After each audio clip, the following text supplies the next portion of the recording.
We have your friend in the next room. She's already told us that you're gay. You give us the names of others and we'll go easier on you. Committee will please come to order. Homosexuals must not be handling top-secret material. The pervert is easy prey to the blackmailer. It started this lavender scare. It started this systematic campaign to identify and remove all suspected gay men and lesbians from the federal civil service.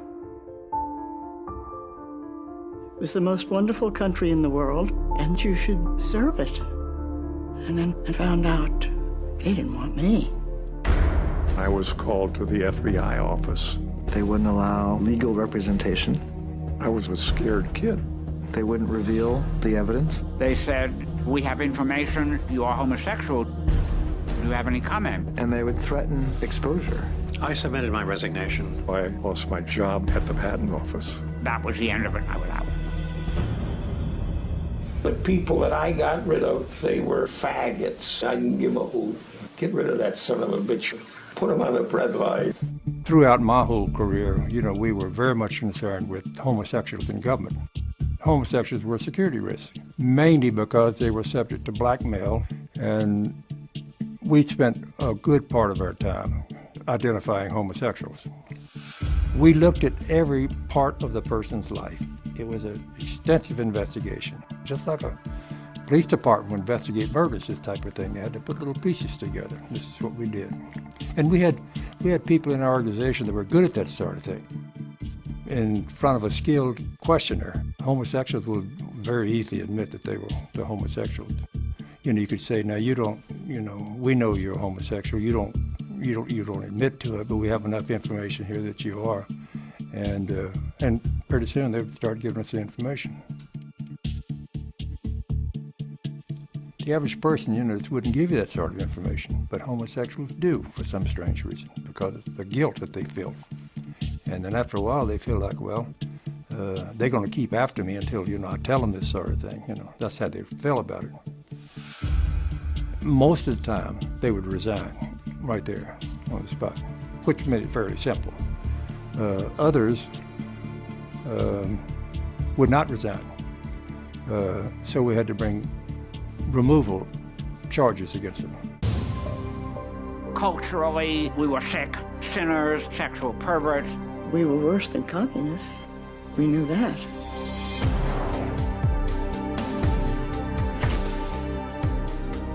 He was afraid he was under investigation for his homosexuality. He was just not able to cope. And they said, well, he committed suicide. My mom, she was out there crying her heart out. How do you deal with that?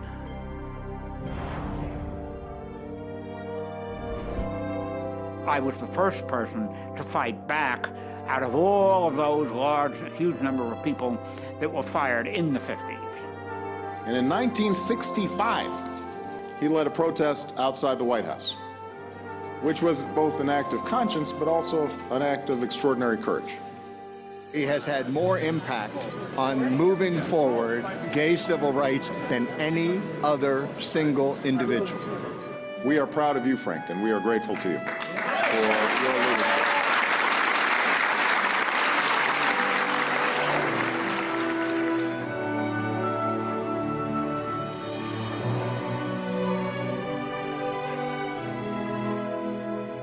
I mean, it's a heartache that you have the rest of your days. All of this needs to be said. People need to know. The fact that they're gay Republicans, is that a crime? No, but they made... It would be if they had their way.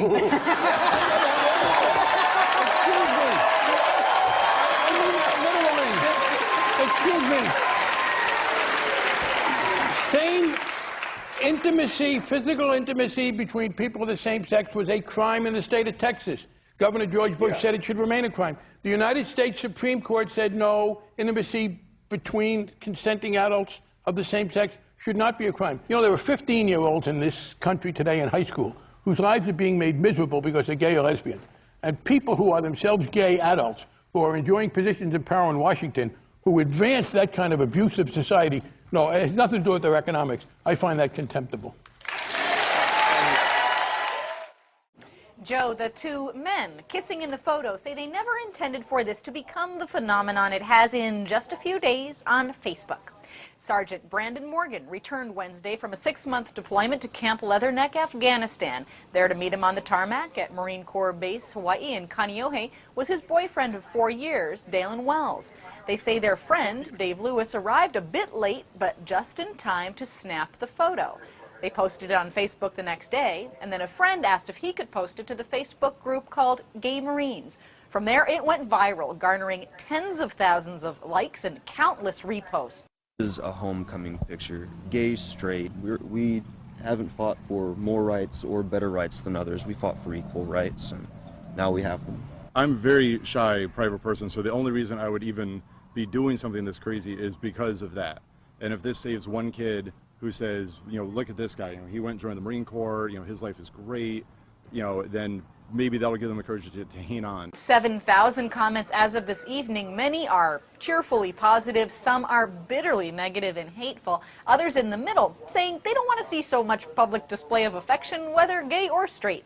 A spokesperson for Marine Corps Base Hawaii said in a statement, "It's your typical homecoming photo."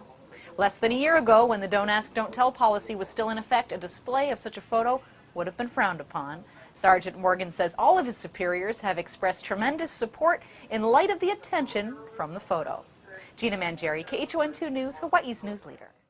I've often said that the true genius of America is that America can change. We can pass laws to right wrong. We can soften hardened attitudes. Our union can be made more perfect. Change never happens on its own. Change happens because ordinary people, countless unsung heroes of our American story, stand up and demand it. The story of lesbian, gay, bisexual, and transgender Americans is no different. As we celebrate LGBT Pride Month, we remember the activists and advocates who refused to be treated like second-class citizens. People like Jean Manford and Harvey Milk, who marched and protested and believed in a better future. But we also remember the unsung heroes, the millions of LGBT Americans for whom everyday acts have required extraordinary courage. The young people who came out as gay or transgender to their parents, not knowing what to expect. The two moms or two dads who went to an open house or PTA meeting, not knowing how they'd be received. The couple that got married, even if their bosses or neighbors wouldn't approve, at least not right away. Most of these heroes didn't set out to make history,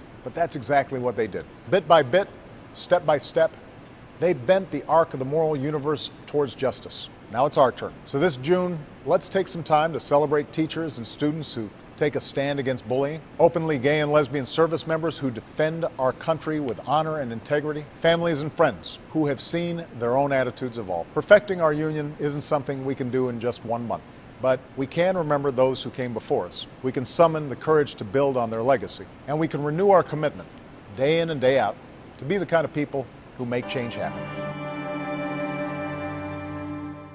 I don't know where tomorrow finds me. The only thing I know is where I'm standing now. In this life there's never been a guarantee, which seems to be the only guarantee I've found. Keep your eyes upon the road, keep driving. It won't be long until you see a sign that says you're arriving. And when you reach that day, when you conquer what's behind you, don't forget the fight it took to get you here. And when you reach the top of the mountain you've been climbing, don't forget the distance you have come.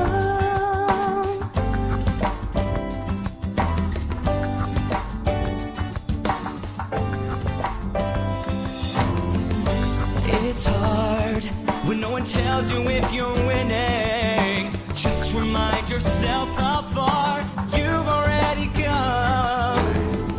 And some days you may feel like there is no ending. If you give up now, you'll never know what you could have won. Keep your eyes on the road, keep driving. It won't be long until you see a sign that says you're arriving.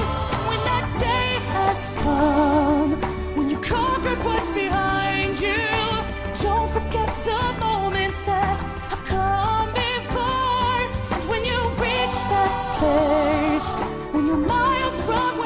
started. Don't forget the distance you have come. There'll be days when the weight of the world will find you low, and you're wondering if the world really needs you.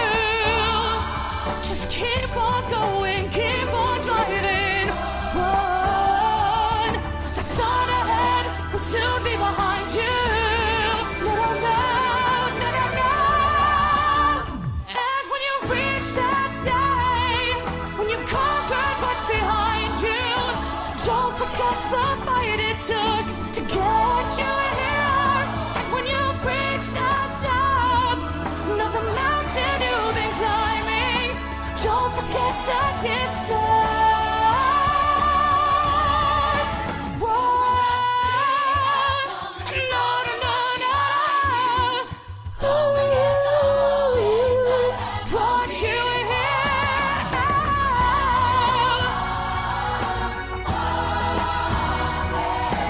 Don't forget the distance. Don't forget it, don't forget it.